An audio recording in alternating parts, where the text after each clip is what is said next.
السلام علیکم ورحمۃ اللہ وبرکاتہ۔ کیسے ہیں آپ سب؟ امید کرتی ہوں کہ آپ بالکل خیریت سے ہوں گے، اور میری دعا ہے کہ اللہ تعالیٰ آپ سب کو صحت اور ایمان کی بہترین حالت میں رکھے۔ محمد بن قاسم کی کہانی کا 14واں حصہ۔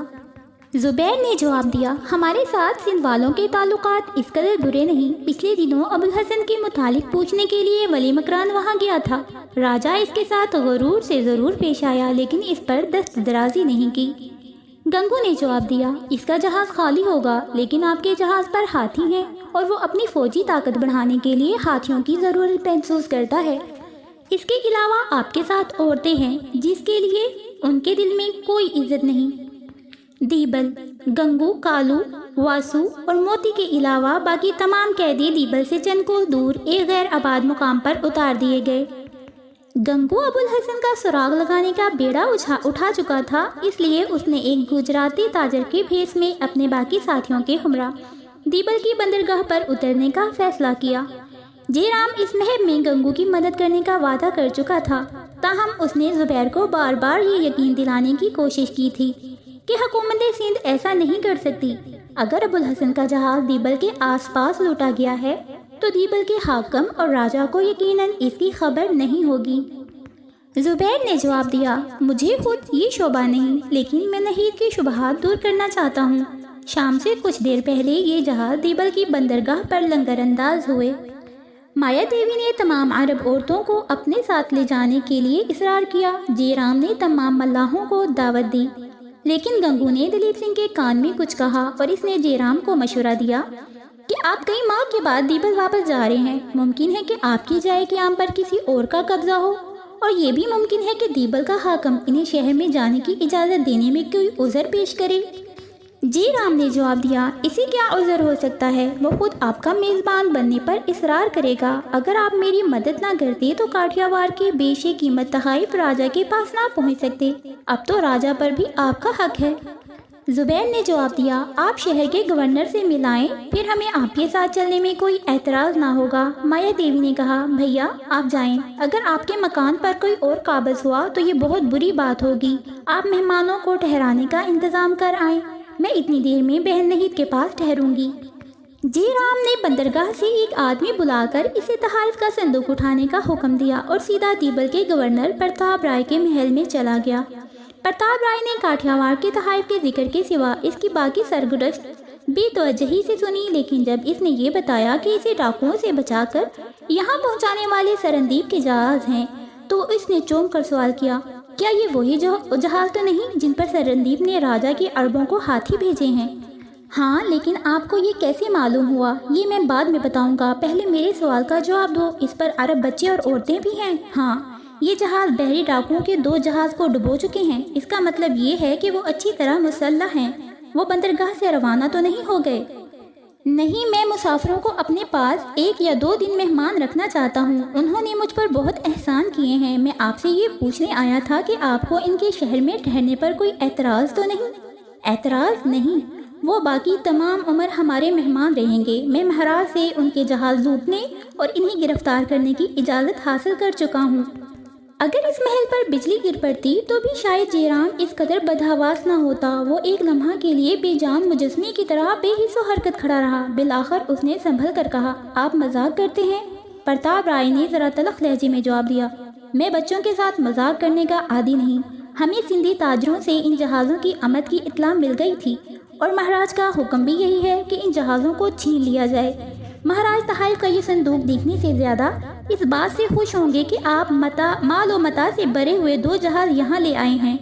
جے رام نے چلا کر کہا، نہیں، یہ کبھی نہیں ہو سکتا۔ وہ میرے مہمان ہیں، وہ میرے دوست اور محسن ہیں۔ پرتاپ رائے نے ڈانٹ کر کہا، ہوش سے بات کرو، تمہیں معلوم نہیں تم کہاں کھڑے ہو؟ جے رام نے کہا، یہ انسانیت کے خلاف ہے۔ تم ایک ایسی قوم کی دشمنی مول لے رہے ہو جو سندھ جیسی کئی سلطنتیں پاؤں تلے رون چکی ہیں۔ مہاراج کو اس قسم کا مشورہ دینے والے نے ان کے ساتھ اچھا نہیں کیا۔ میں جاتا ہوں، مہمان کی رکشا ایک راجپوت کا دھرم ہے۔ راجہ کے باغی ہو کر تم کہیں نہیں جا سکتے۔ یہ کہتے ہوئے پرتاپ رائے نے پہرہ داروں کو آواز دی اور آن کی آن میں 4 سپاہیوں نے ننگی تلواروں سے اس کے گرد گھیرا ڈال لیا۔